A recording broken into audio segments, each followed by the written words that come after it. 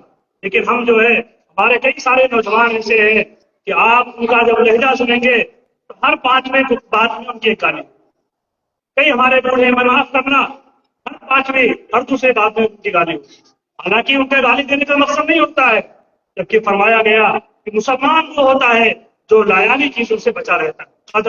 المؤمنون الذين هم في صلاتهم خاشعون والذين هم عن اللغو معرضون۔ لغو چیزوں سے، یعنی جس سے نہ دین کا فائدہ ہو نہ دنیا کا فائدہ، اس سے بچنا چاہیے، ہم اس کا اہتمام نہیں کرتے۔ ہماری اور آپ کی زندگی گزر رہی ہے، نہیں میرے بھائی، یہ جو زندگی ہمیں اور آپ کو ملی ہے، ہمیں جو ہے میروں کا معاملہ یہ ہے کہ یہ زندگی ہے، یہ مر جائیں گے تھک جائیں گے، کچھ نہیں ہونے والا۔ جبکہ مسلمانوں کا معاملہ یہ ہے، اس کو یہ یقین ہے کہ مر کر کے ہمیں قبر میں جانا ہے، قبر میں حساب دینا ہے، اور قبر کے بعد جب میدان حشر کو سجایا جائے گا وہاں پر بھی سوال و جواب ہوگا، جنت اور جہنم بنایا گیا ہے۔ ان تمام چیزوں کی ہماری تیاری کرنی ہے۔ اگر کوئی مسلمان مرنے کے بعد والی زندگی پر ایمان اور یقین نہیں رکھتا ہے، ایمان اور یقین نہیں رکھتا ہے، تو ایسا آدمی مسلمان نہیں ہے۔ ٹھیک ہے، بدعمل ہے، نمازوں کا اتنا اہتمام نہیں کر پاتا ہے، کئی سارے اس سے جو ہے غلطیاں ہو جاتی، وہ بات ہے، لیکن دین کی ادنا سی ادنا بات کا بھی مذاق اڑانا انتہائی بڑا جرم ہے۔ بہت سارے لوگ ایسے ہوتے ہیں جب ان کے سامنے دین کی بات کی جاتی ہے، قبر میں عذاب کی بات کی جاتی ہے، وہ ڈائریکٹ کہہ دیتے ہیں بھائی قبر کا حال مردہ جاتا۔ یہ چیز غلط ہے میرے بھائی، یہ چیز غیب کی چیز ہے۔ اللہ کے نبی صلی اللہ علیہ وسلم کا فرمان عالی شان ہے، آپ کے ذریعے سے یہ ہمیں خبر اور اطلاع ملی ہے، اور اللہ کے نبی صلی اللہ علیہ وسلم کی بات تمام دنیا سے سب سے زیادہ سچی ہے، اس کا مذاق نہیں اڑانا چاہیے۔ ٹھیک ہے، ہم بدعمل ہیں، اگر یہ چیز ہمارے دل میں رہے گی، یہ چیز ہمارے دل میں رہے گی تو اللہ تعالیٰ ہمیں توبہ کی توفیق دے دیں گے۔ لیکن اگر ہم نے اس سے بچ کر کے دریدہ دہنی کی مذاق اڑایا، استہزاء کیا، مسجد کا مذاق اڑایا، مسجد میں لگنے والے خدام کا مذاق اڑایا، قرآن کا مذاق اڑایا، یہ ساری کی ساری چیزیں ہمارے لیے تباہ کاری کا ذریعہ۔ یہ ہمارے اپنے گاؤں ہیں، آپ تصور کیجئے، ہم میں سے ہر شخص یہ، آپ اس کے سامنے 10-15 سال پہلے آپ پیچھے جائیے، آپ جب کبھی فجر کی نماز پڑھ کر کے گاؤں میں جانا ہوتا تھا تو باقاعدہ گھروں سے قرآن کے پڑھنے کی آوازیں آتی تھی کہ نہیں آتی تھی؟ لیکن آج جائیے، آج وہ آوازیں آپ کو نہیں۔ وجہ کیا ہے؟ وجہ یہ ہے کہ ہمارا نوجوان، ہمارے بڑے، ہماری خواتین، ہمارے بچے اور بچیاں، یہ سب جو ہے دیر رات تک جاگتے ہیں اور دیر تک سوتے ہیں۔ وجہ کیا ہے کہ ہم سے جو ہے فجر کی نماز بھی گئی اور تلاوت بھی گئی، جبکہ معاملہ یہ ہے، قرآن کا معاملہ یہ ہے، قرآن کو ہم نے چھوڑ دیا کہ اللہ جب فرمایا گیا کہ اسی کتاب کے ذریعے سے اللہ تعالیٰ قوموں کو بلند کرتا ہے اور اسی کتاب کے ذریعے سے اللہ تعالیٰ لوگوں کو پسی میں ڈال دیتا ہے۔ فرمایا القرآن حجت لک علیک، قرآن تمہارے حق میں گواہی دے گا یا تمہارے خلاف گواہی دے گا کل قیامت کے دن جب تم جاؤ۔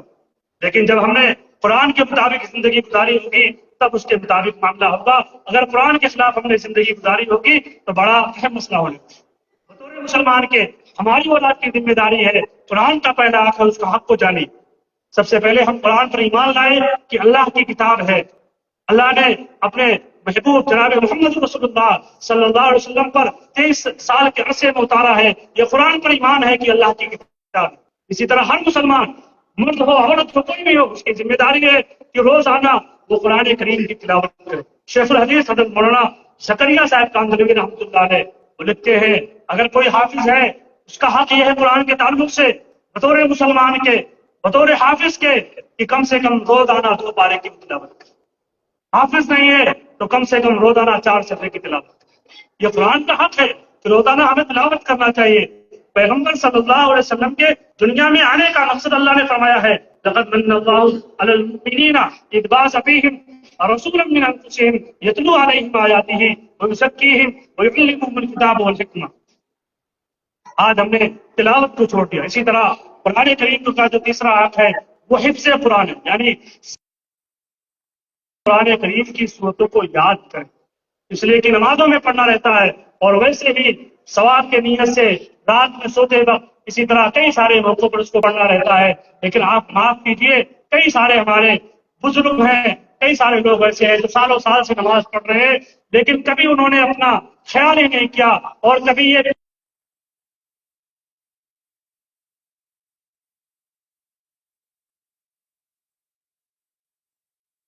ہیں کیا کسی حافظ کے پاس، کسی عالم کے پاس گئے کہ بھائی یہ دیکھ لیجئے کہ ہم جو پڑھتے ہیں صحیح بھی ہے کہ غلط پڑھنا چاہیے، کہ صحیح ڈھنگ سے پڑھنا چاہیے۔